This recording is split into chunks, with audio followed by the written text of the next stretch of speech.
पायाने पळत नसतो आपण हाताने बी आपल्याला आपला हात हलणार आहे त्या पायाची त्या स्टेप पण हलणार आहे सगळ्या बरोबर.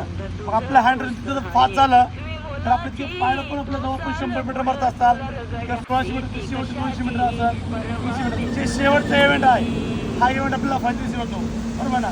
त्यामध्ये आपण जर आहे आपल्याला सगळ्याला काही इतक्याच वरती आपला आला पाहिजे सगळ्याला पण कसं ना आपलं सीट आपल्याला वरती उचललं पाहिजे.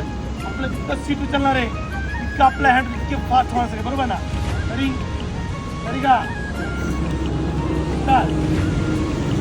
आपले हात हा झेंडा भल्या कामाचा जो घेऊन निघाला, हा झेंडा भल्या कामाचा जो